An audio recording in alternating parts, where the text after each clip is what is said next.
This is SelfWork, and I'm Dr. Margaret Rutherford. At SelfWork, we'll discuss psychological and emotional issues common in today's world and what to do about them. I'm Dr. Margaret, and SelfWork is a podcast dedicated to you taking just a few minutes today for your own self-work. Hello and welcome to SelfWork. I'm Dr. Margaret Rutherford. I'm a clinical psychologist. I've practiced in Fayetteville, Arkansas since 1993, moving here from the great state of Texas. And I'm more than delighted that you're here. First, obviously, I want to let everyone know that my major message concerning the coronavirus is that if nothing is more apparent now than ever, it's that we're all in life together. And caring for one another, whether it's about making sure someone who might be immunocompromised or just older is okay, looking for ways to support your local medical teams, looking for safe ways to help those that are going to be in big financial trouble, whether with hunger or shelter issues arising. They're all things we can give and be aware of. And if you need something, now is the time to ask your friends and your support system for that help. If you're struggling with mental illness, depression, anxiety, where you can tend to lose sight of what's rational and allow the voice of your illness to convince you that dread and victimization need to govern your thinking, please realize that that thinking will only hurt you and people you love. We need to help one another find courage and our resilience. And if you need support, of course, ask for it. Practice good self-care. Don't forget exercise. I noticed this morning that there are all kinds of studios and gyms coming forward with free exercise videos. You can exercise with your kids if you're home with them. Obviously, the ambiguity of all this is more than difficult. My husband and I had a spat yesterday morning. Then both of us realized how we just needed to breathe and calm down, fight the known battles and not move on to the unknown ones. But I wanted to say today, hang in there, lean on friends, and encourage them to lean on you. But now let's get to our topic. A conversation with someone I'd seen a few years ago who's coming back into therapy was actually my trigger for today's episode. We're going to cover literally how to begin to stop beating yourself up. And the technique may surprise you a little because it may seem that when you're doing this actual behavior, you're just being extra careful or caring. But if you're in the habit of beating yourself up and you don't claim that it's okay that you're human, you have a lot of self-doubt. All of that can lead to a rabbit hole of shame and emotional paralysis. So let's get started with what you can do about it. The listener email is from someone who was asking if I had time to talk with her individually. And I wish I had time to do that.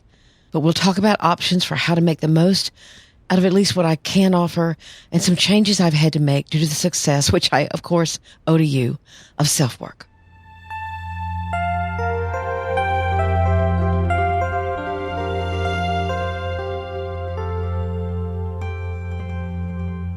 I recently was talking to one of my former patients. Let's call her Angela. She struggles with bipolar II disorder, perfectionism, and a good dose of obsessive-compulsive disorder. She's done incredible work in therapy, had gone on some medication to help with mood swings and insomnia, and had been quite successful at realizing when her obsessiveness was getting in her way of creating a support system and allowing others into her real world. As she caught up with me about what had gone on since last we met, I heard that she'd carried those changes even further and had felt more empowered than ever in her life. So why was she calling me? She'd hit a rough spot. What she admitted to me were habits that she'd never completely dropped after our work together, and those habits had worsened substantially in the last few months. What she was describing at first, as she talked, was a fairly classic imposter syndrome. In fact, if you want to listen to more about imposter syndrome, I'll have the link in the show notes, and it's episode 113. It's when you feel like you're a fake or you're feeling at any minute someone's going to figure out that you aren't who your credentials or your experience make you out to be. She'd been promoted and had found herself working in an even more intense environment. Now, I should say this patient also identified heavily with perfectly hidden depression. In her new job, she genuinely admired many of her coworkers, and such began a tragic but sometimes hard to stop habit of negatively comparing herself with them. The immense self-doubt was all triggered by one conversation she had where someone simply asked her, "So, what's in front of you these days?" meaning that what was she working on? Somehow that one question flung her far afield from her previous sense of well-being, and she was flabbergasted that the same issues that had brought her into my office were plaguing her again. Let me first say, I see this return of symptoms all the time, in myself, in others, in my own clients. What I see is twofold. There's often a return to a previous confusion or emotional space where you're not acting rationally or seeing things the way they really are. Sometimes without realizing it, you're slipping back into old habits. You can get triggered by something easily, as Angela had done, and not be aware of it, but she was, which is great. And that's why she'd called me. So you can see it in a sort of a sense of confusion, and then all of a sudden, the second part is that you realize you're starting to pick up old bad habits. What she tearfully revealed to me was something I'd heard many times before. Things like, I don't write an email that I don't go over again and again, not only before sending it, but after it's sent. And if I see a mistake or something I perceive as a mistake, I'll quickly re-email with some kind of explanation. I've heard this also from people who go to parties and spend the next 2 days filtering through their interactions. Did I say something weird? Did I hurt anyone's feelings? What did people there think of me? Or maybe that event is a date, not a party, or an interview, or a meeting, or a text. You can obsessively be compelled to go over and over and over your interaction with others and find fault. And somehow if you can find that fault, you've got to explain it or change it or rectify it somehow. You can hear the urgency. Now maybe you hear this as caring about others' feelings, and I guess it could be. Perhaps if you'd had too much to drink, or you did something that even your friends tell you was pretty outside the box of appropriate, or your own ego got in the way, or you got too angry. Those things would hopefully lead to an apology, or in the least, an acknowledgement. But I'm talking about something different, a daily habit of beating yourself up for the smallest of things. But you don't view them as small. In fact, if you identify with perfectly hidden depression, as Angela did, that imperfection can seem like it defines you. This is beating yourself up under the guise of wanting to do the right thing, or striving for excellence, or not stopping until things are perfect, or at least your version of perfect. So how do you change this extremely ingrained habit? First, you have to see it as a problem. This means that you begin to consider what life would be like without constantly berating yourself. What if you could look at yourself in the mirror, or read something you wrote, or put your kids to bed at night after a long day, and instead of saying to yourself, I look terrible, this is terrible, I'm a terrible mom or dad, and instead you'd say, I'm not perfect, but that's not my goal. My goal is to be good enough. I can trust in myself that I don't have to keep some kind of pressure on to do my best. And plus, it's not up for me to decide for others whether they see me as attractive or competent or loving. That's my depression or my insecurity or my having a bad day that's talking. But beating up on myself is more paralyzing than it is helpful, so I want to stop. This is harder than it sounds for many, but it's actually more than doable. The second thing you can do is you can choose to stop feeling your insecurity and allow mistakes to exist. Accepting something conceptually, as in the first step, can seem easy compared to this one, because this step entails letting others see what you consider, at least initially, as unacceptable. But what I believe strongly is that every time you have to fix what you perceive as an unacceptable error, that behavior is fueling your shame and self-loathing. You're enabling your own punching yourself in the gut. So every time you go back and check that email, or redo your hair, or whatever it happens to be, no matter how slight or how important, you're actually fueling your own self-loathing. One of the people that I interviewed years ago for Perfectly Hidden Depression was a motivational speaker. He told me this, that after he'd given a talk, many would come up and say how wonderful it had been, or what a change in their lives they felt from his words. One might think that things would stop there, right? And both would leave that conversation feeling really good. What was fascinating to hear was what happened afterwards. He admitted, all I could think about after I talked was how I'd messed up a paragraph or said a wrong word. So I'd joke about it with the person who was giving me positive feedback. I'd say something like, well, could you believe it? I got that name wrong, or I got a little confused there for a minute. Hope that didn't get in your way. And of course, what he'd receive were affirmations about how that didn't happen. And he realized right in that moment that he was fueling his own insecurity. He needed to let them know he fumbled a bit because he needed their reassurance that it hadn't made a difference. This was a powerful insight on this guy's part, and it started him on quite a journey, realizing the depth at which he'd go to get affirmation and to make sure that his mistake hadn't been too bad, too hurtful, or too noticeable. All of you who listen regularly know that I've certainly struggled with my own perfectionism and anxiety. I had a friend long ago say to me, you know, Margaret, you can't have a problem that you don't already know about and are working on. That actually sounds kind of narcissistic as I hear myself say it. It was their kind way of telling me that I was in the same habit as this motivational speaker. That if someone pointed out a struggle in me, I felt compelled to tell them, oh yeah, I know I do that. I'm working on it. I needed to stop. I was fueling my own shame. Because what would happen afterward is that I would stew and wonder, how had they seen that about me? It was a terrible place to be. It kept me defensive and kept other people shut out. Hopefully I've made some progress and I can see what I'm doing it now, which is, of course, the first step.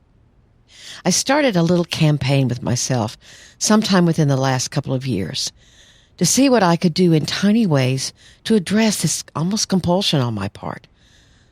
I'd had the habit of checking my Instagram posts, for example, to make sure there were no errors in my typing.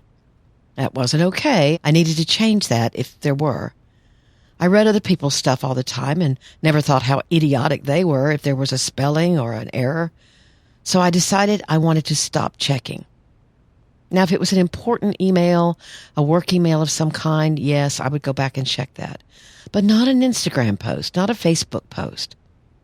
So I stopped checking. I'd look back maybe a couple of days later, and you bet I'd gone too fast, and there it was, my error glaring. I swallowed hard and just kept on keeping on. It's been an interesting experiment. And in fact, I mentioned that experiment to Angela when we talked, and she said, oh, I could never do that. I'd have to change it. So if you're like that, I hope this episode is really speaking to you. This example may be important because I think it's good to pick something small to begin your journey to stop fueling your own self-beratement. Those small changes will lead to bigger ones. And here's the third step. You can move toward things that are even harder for you and challenge yourself to grow. Now take a big breath. This one's even harder for someone who's in the habit of beating themselves up. Purposefully choosing to move toward that anxiety and challenging your insecurity.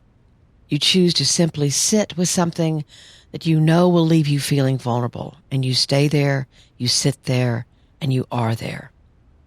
For example, someone that I work with had gastric bypass surgery, and she was working on this very thing.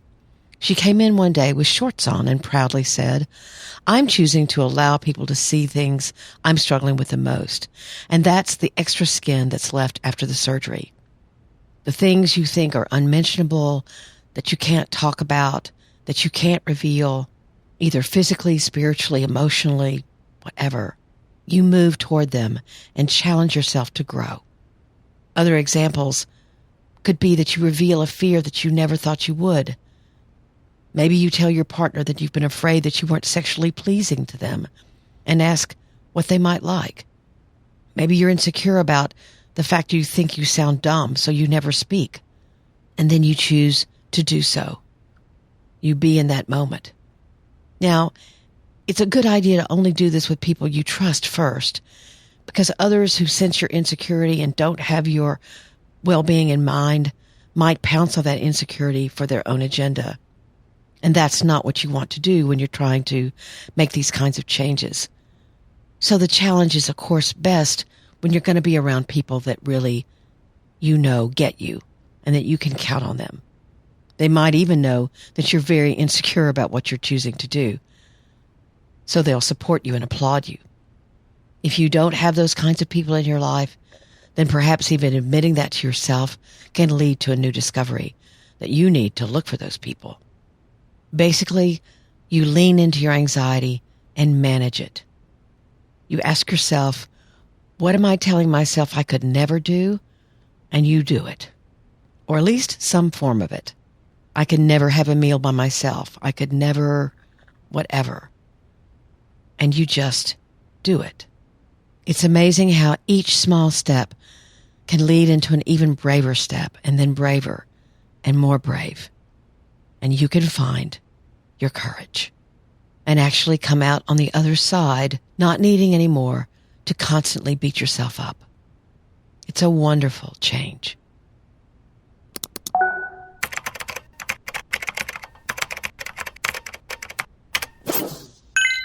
This week's listener email, which of course is a regular feature of SelfWork, is someone who'd like to chat with me about herself. Here's her question.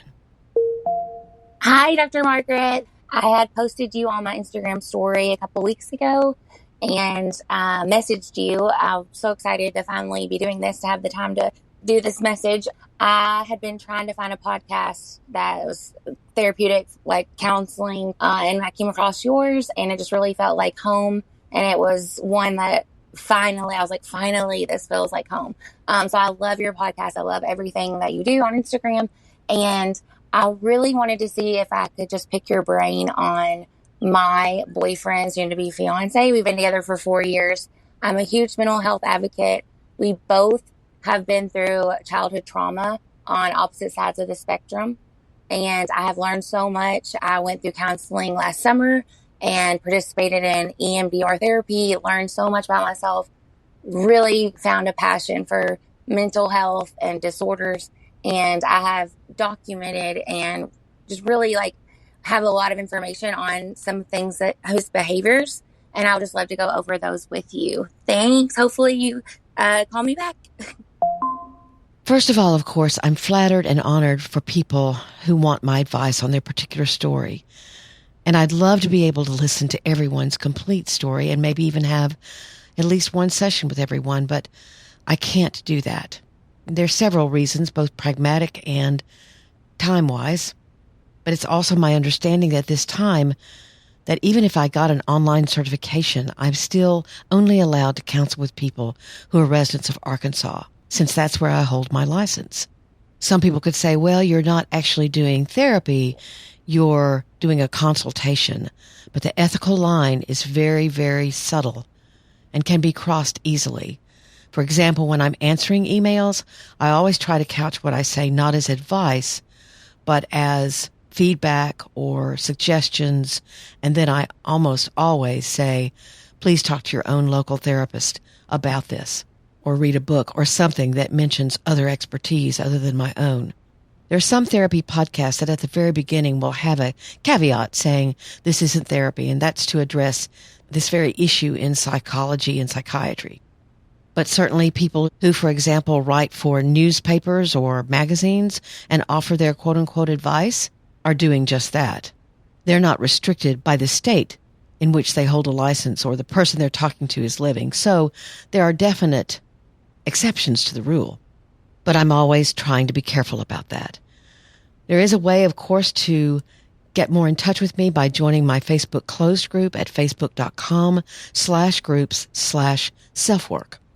Again, that's facebook.com/group/selfwork. And there you can tell a little bit more of your story and not only get my feedback, but my gosh, the feedback of some wonderful and very diverse people from all over the world. So I definitely hope that you'll do that. I do need to talk about my email system. In fact, I got a review recently that said they really liked the podcast, but I'd promised to return emails, and it had been 3 weeks since I'd returned theirs. And they're exactly right. Almost on every podcast I have said, send me your email, and I myself will get back with you. However, due to so many of your wonderful questions and stories that matter to me, I'm probably not going to have time anymore to answer all of them. There's simply too many.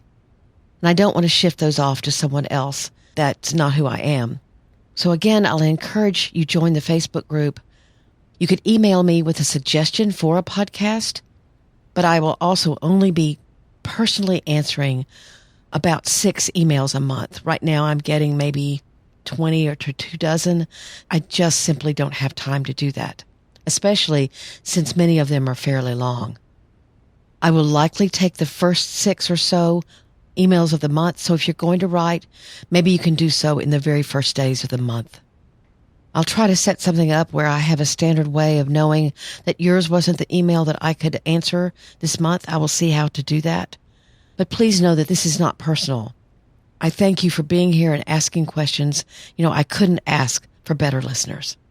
Let's keep in touch. I always want to know who you are and why you're listening. I just simply can't keep up with the volume. So we'll try this for a while and see how it goes.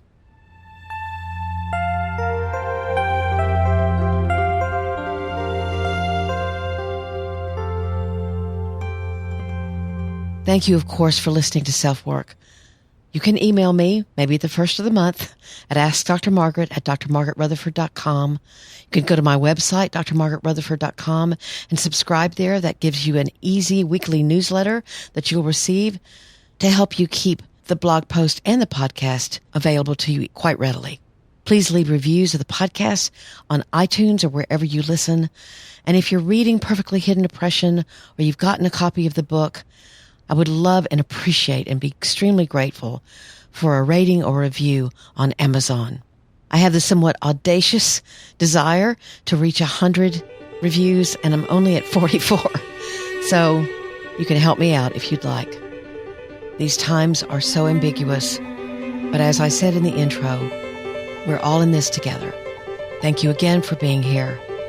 Take good care.